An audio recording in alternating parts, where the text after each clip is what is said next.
Welcome back to Ohio State, everybody. I am Jake, and today we are going to look at the last of the three loaners that my boy Brad sent me.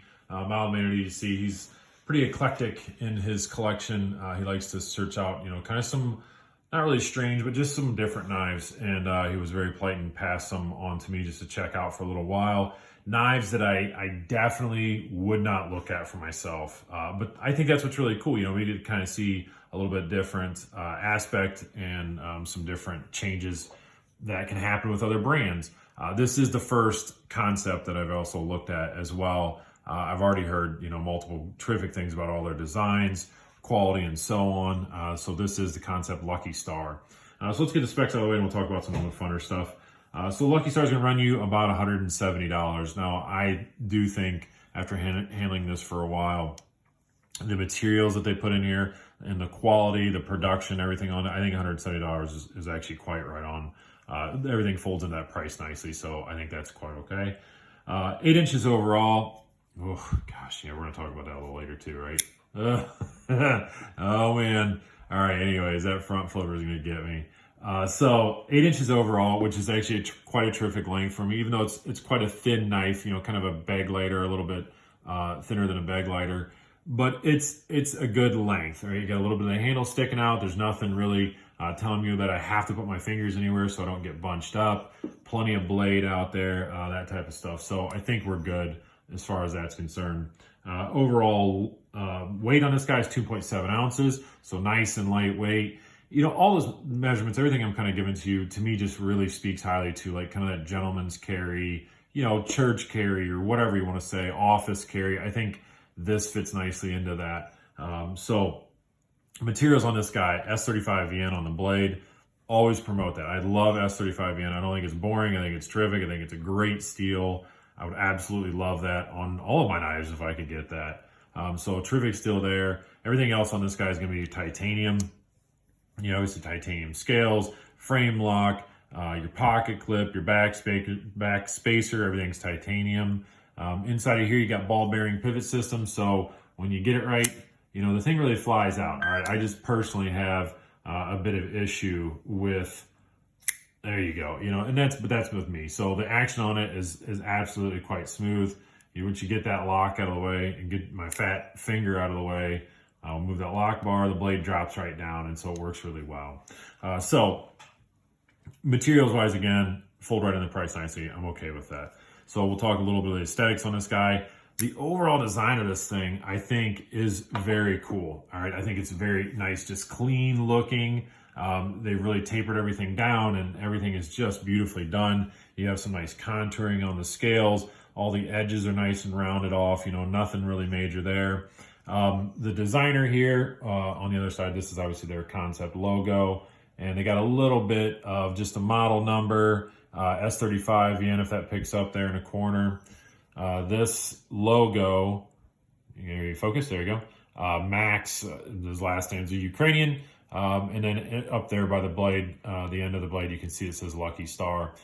That logo, Max, that's this designer rather, actually designs one of my favorite knives, and I think it made a pretty good splash for Kubi, and that's the Kubi Drake.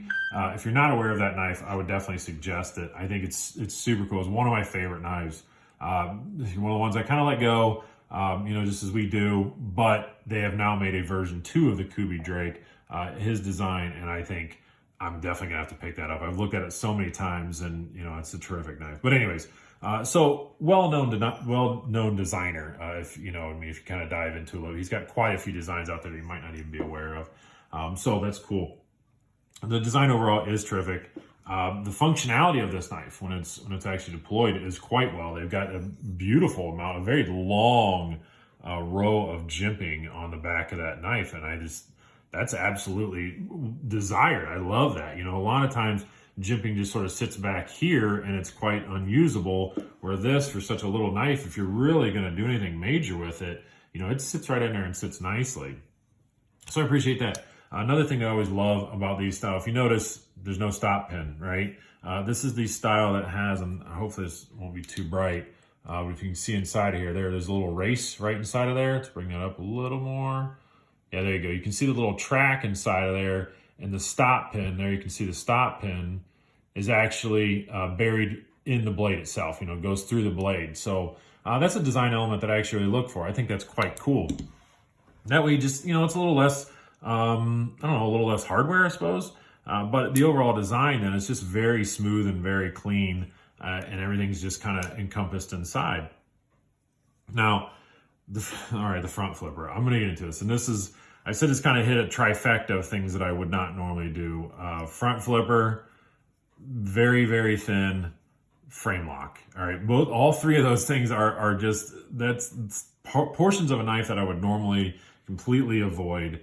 And I do fumble. You've seen them already a couple in the video. I got to really think about, and that's my main issue. I got to really think about how I'm going to, you know, place my hands. If I give it just a little bit of that wrist snap, as you see, it will come open. But then in turn, I want to grab it right here. And if we can see that little bit of that front flipper, it sticks up, you see right where it goes. It just, you know, hits right in the old finger fat right there, and then slows the whole thing down. And I usually have to finish it off myself. So it's nice in the fact that it is a smooth motion with those bearings. You can slow roll this thing open. So if you are in that office setting, I think you can do that and not be super obtrusive, you know. And then if you start really getting the hang of it, you can get into it. All right. So, and I did. I sat around, just kind of played around with this knife.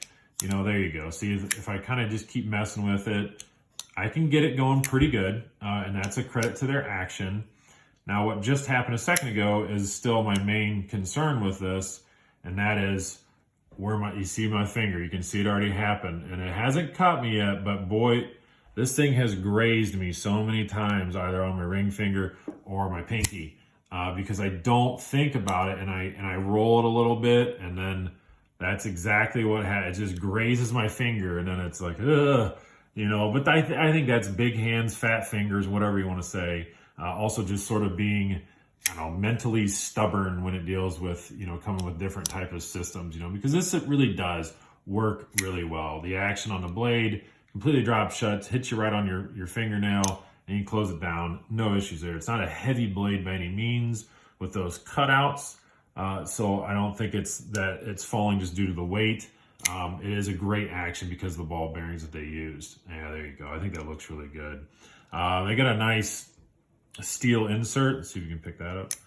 Steel insert, and yeah, right there, right? So a nice steel insert, and that insert actually extends past the frame just a little bit here on the inside, so it also serves as an over travel stop.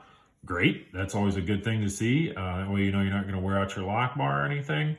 In the pocket, since it is titanium, nice and slick, it goes in and out of the pocket really fine. You know, it's not 100% deep carry, but it's close enough. I will say though that, you know, so when it's hanging in your pocket like this and every time I'm reaching in, that edge right there, not the most pleasant of things. It's not sharp, but just pointy enough. There you go. Just kind of pointy enough where it's a little annoying that, you know, it just keeps kind of rubbing right on that soft part of the backside of your hand as you're digging in there. So not the greatest thing, but I'm not saying it's horrible. So, you know, look, overall, I do certainly appreciate Brad letting me check this knife out. It is definitely something that I would not pick up for myself, even after exploring it, you know, for a while. I've had it for a couple weeks. And even after doing that, I still wouldn't pick this knife up just because I think it's just A, comfort level, B, I think my hands are just too fat. You know, the lock bar honestly doesn't come into too big of a play. Usually I have an issue with the lock bar when it's a frame lock like this. I have to have some sort of bigger pad to kind of rest my hands like this. I don't know, you're gonna see this in all sorts of reviews because I absolutely love this knife. The Kaiser Wanderer, it'll kind of have its own review coming soon. But I don't have any issues with that lock bar. Even on a slow roll, my fingers are right on the lock and it's no issue. Usually that's where I have the problem, but you know, because of the actual aesthetics of how the physics, rather, that's the word I was looking for. The physics of the front flipper, you're not pushing against in order to apply pressure on it. So the lock bar doesn't actually get in my way. It's more just the front flipper action and then making sure my fingers are out of the way. It's maybe it's just too much thinking for this country feller. But whatever, you know, it's a super cool knife and I do appreciate Brad letting me check it out. So let's lay out some size comparisons. I'm gonna just put this out here because I love it so much. There you go, the Kaiser Wanderer. Put out a couple more so you get a good idea. There is the Cold Steel Mini Recon 1, also a terrific user knife. Let's see, let's put out the pintail. I have several knives out on loan right now. Otherwise, I would put out some of the more common ones, so sorry for that. And good old dozer. Everybody's got a dozer, right? K-bar dozer.